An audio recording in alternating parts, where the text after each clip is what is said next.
Assalamualaikum guys, jumpa lagi guys. Ini mau berbagi cerita sedih. Gini, kayak saya di Korea ini belum ada 3 tahun guys. Terdengar kabar istri sakit ginjal mengecil.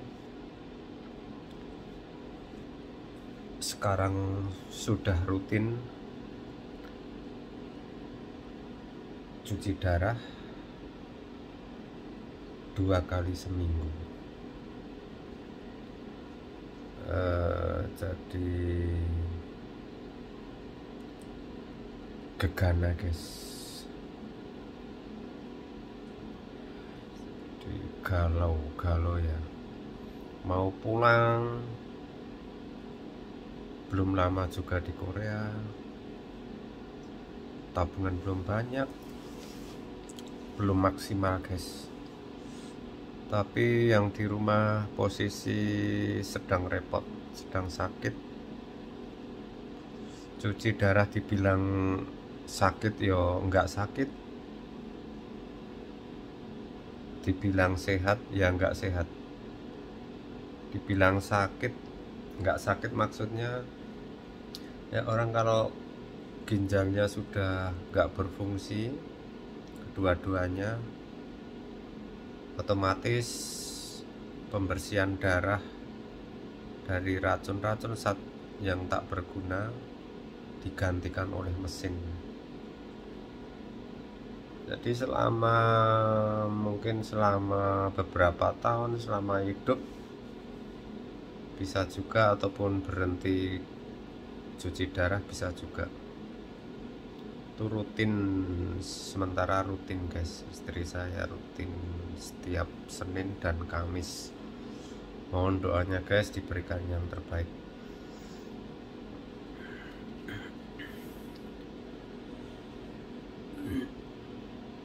Keadaannya yang bikin memberatkan itu guys,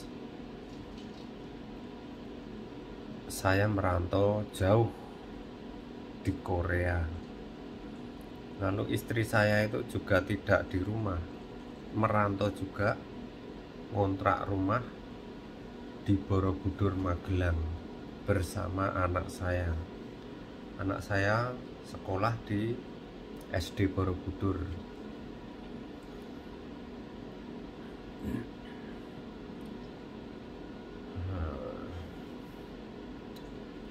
Di kontrakan itu ya cuma istri sama anak saya.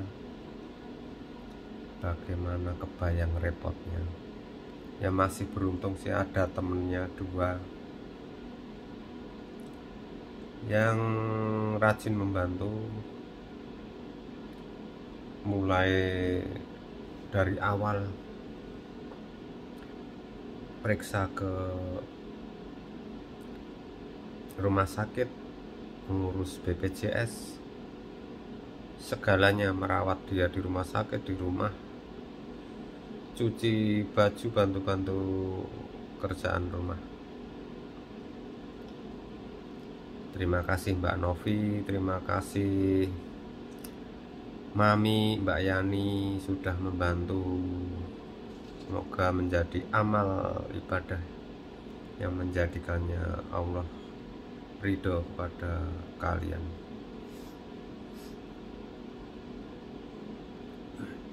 Dilema guys, kalau saya sudah lama di Korea, tabungan sudah banyak, insya Allah saya pulang guys. Saya pulang guys, pasti, insya Allah pasti saya pulang.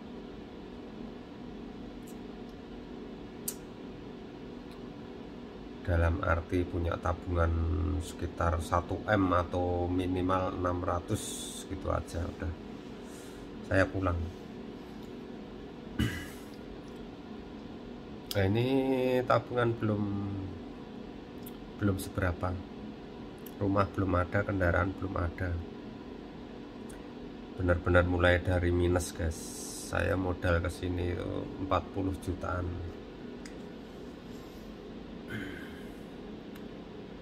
Benar-benar minus mulai dari minus, alhamdulillah balik modal.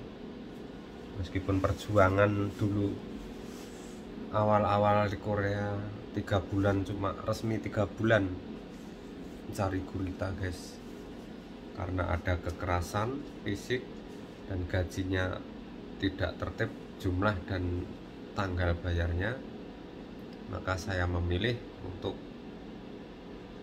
keluar dari pekerjaan itu. Mau pindah secara resmi nggak ada riwayatnya guys. Juragane itu nggak mau kasih tanda tangan sebagai surat pindah, itu nggak mau. Dari riwayat yang dulu-dulu itu nggak ada yang dikasih tanda tangan ACC untuk pindah, itu nggak ada.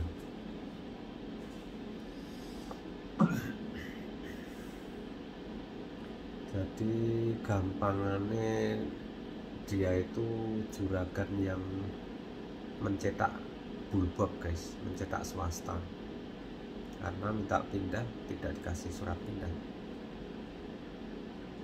Terus sampai ke Depnaker itu saya mau keluar dari Depnaker itu.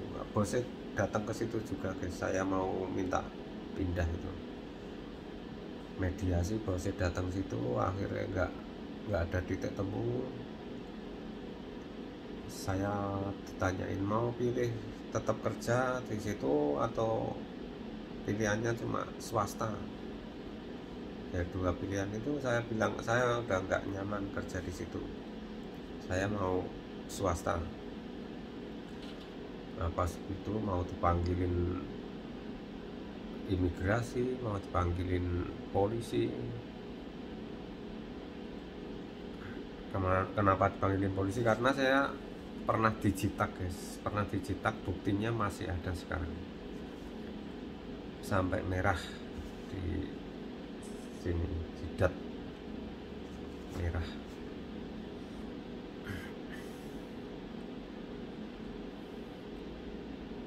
Saya bilang sudah nggak nyaman kerja di situ, saya pilih swasta. Habis itu pulangnya kok negosiasi alot kan ya guys, negosiasi alot, pulangnya mau diajak bareng mobil gitu, mobil juragan. Negosiasi alot itu saya mau lari keluar dari kantor Depnaker itu, tapi nggak tahu jalannya, baru sekali itu datang, kayaknya malah repot, ntar kalau keliru jalan malah dikira orang bikin onar. Ya akhirnya saya balik lagi, pilihan saya menjadi oke, saya mau masih kerja di situ, saya mau. Oke, itu jalan amannya, saya pilih gitu. Dan pulangnya akhirnya sama juragan lagi, sama naik mobil juragan itu, karena nggak ada pilihan lain. Pas di Depnaker itu juga dibilang, Kak, oke, kamu kalau swasta beli tiket dalam 3 hari ke depan, 3 hari ini atau 3 hari ke depan itu kamu masih resmi, masih legal. Jadi kalau pulang dalam waktu 3 hari itu kamu tidak melanggar aturan, besok bisa masuk Korea lagi. Dan saya pikir umur saya aja masuk Korea udah 39.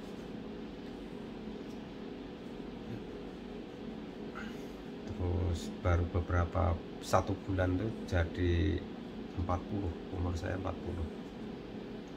Usia maksimal untuk masuk ke Korea pas mengajukan CV itu usianya 37 maksimal.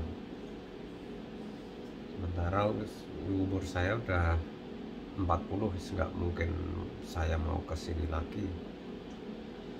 Ya akhirnya tak turutin aja. Aku bohongin, bener-bener aku bohongin. Saya kesini bawa modal puluhan juta, 40 juta, masa mau pulang begitu saja.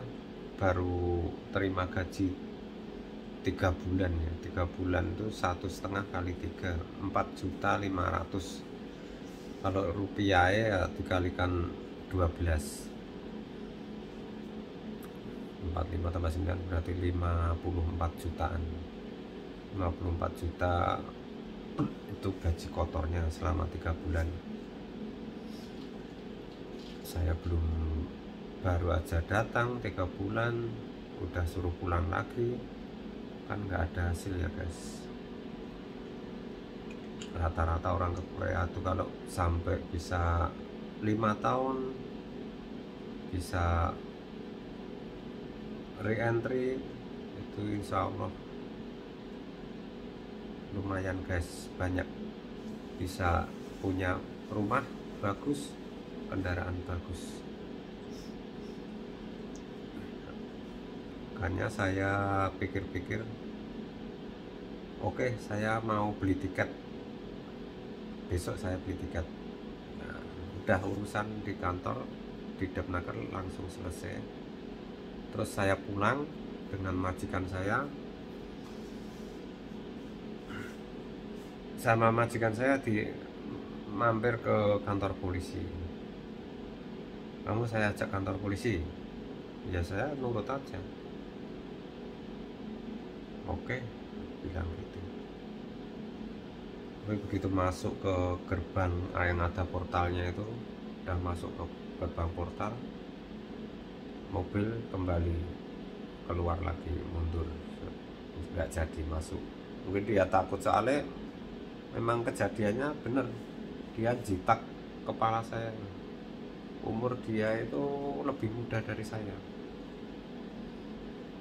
sekitar 25-an dia, tapi badannya gede teman, gede tinggi, kan sekental bobotnya. Nah itu yang bikin saya nggak nyaman tuh, karena dia dia berantem sama orang Blitar, berantem tapi yo nggak berantem, dia melakukan penganiayaan.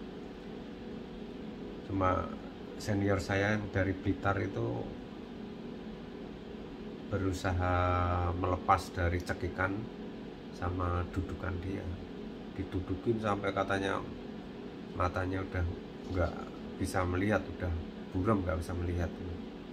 Untung sama Pak Pri Sragen tuh langsung ditepok belakang itu, ande, langsung sadar dia, seperti orang kesurupan, kaget, seperti orang kesurupan.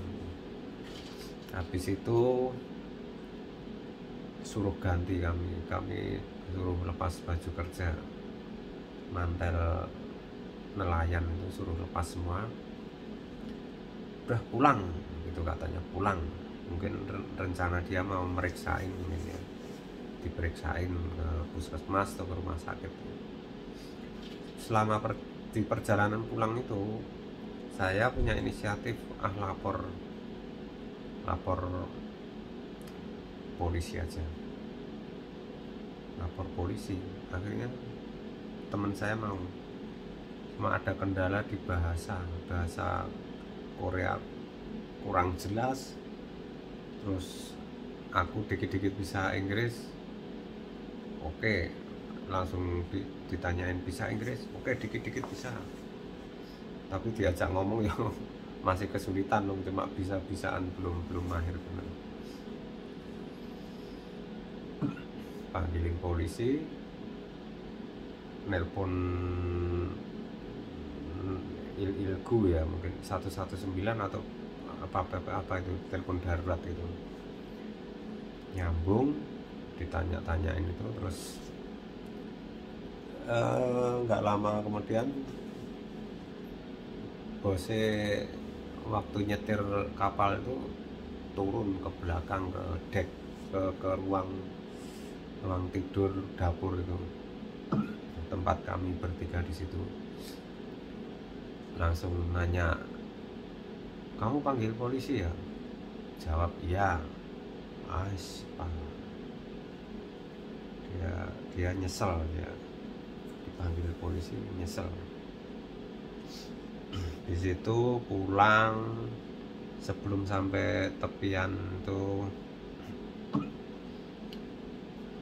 sebelum pelabuhan, polisi udah bersembunyi di antara bukit ya, di cekungan itu, di cekungan di antara bukit itu kapal kami udah lewat, langsung polisi pakai speedboat itu mengikuti, mengawal di belakang. Habis sandar, udah perahu ditaliin, langsung interogasi. Juragannya diinterogasi, terus teman saya, senior saya Blitar itu juga ditanyain.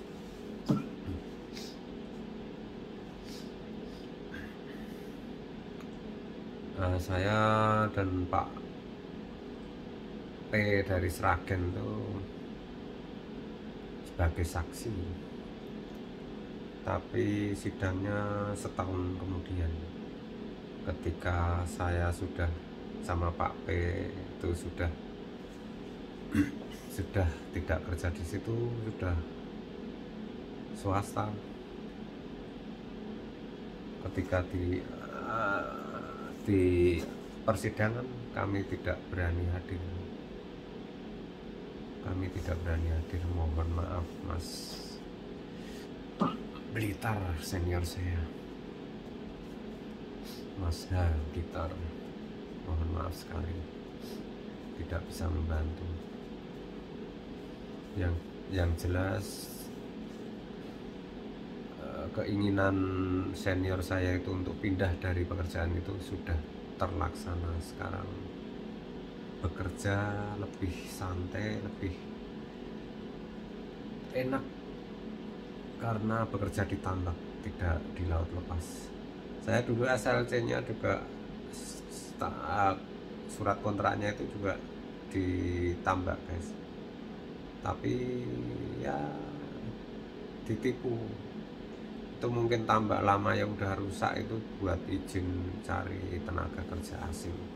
Di Nodongku juga penerjemah itu tanya, kamu kan udah tua, umur udah banyak, di situ udah enak kerjaannya, banyak orang ya yang nyari ditambak. Langsung saya bilang, saya itu nggak ditambak Bu, SLC-nya memang ditambak, tapi nyatanya saya kerja di laut lepas cari gurita. Oh iya toh, dia juga kaget beliau, penerjemah itu. Oh coba tak telepon juragane, penerjemahnya pengen nyambung ngobrol juragane. Udah ngobrol itu juragane cuma ketawa ketiwi.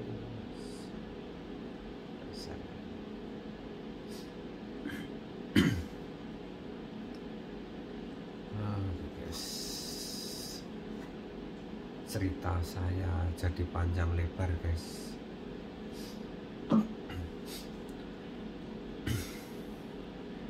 Ya ini video saya buat untuk menyambung silaturahmi guys. Setelah kemarin saya kena sanksi guys, gak bisa upload karena ya kecerobohan saya upload sesuatu hal yang tak berfaedah, terkena itu gambar tak senonoh guys. Terus yang keduanya itu YouTube saya ini kena pelanggaran lagi, peringatan guys. Itu waktu bikin paspor terus sudah dikirim sampai rumah, saya upload, kok ada laporan lagi, itu katanya menimbulkan permusuhan gitu. Akhirnya YouTube saya tidak ada iklannya sampai Juni 2022 ini,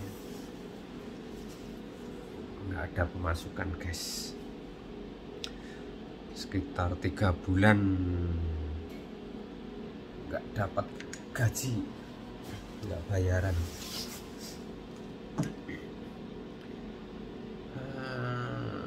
Ini kita ambil di locker guys, loker baru.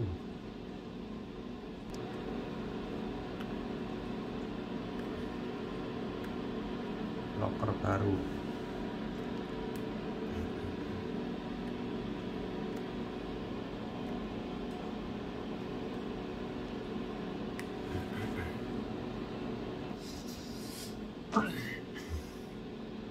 Gitu guys, mohon sarannya pulang atau tetap lanjut di sini guys.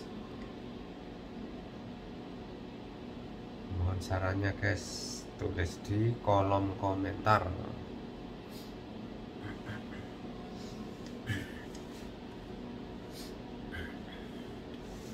Oh,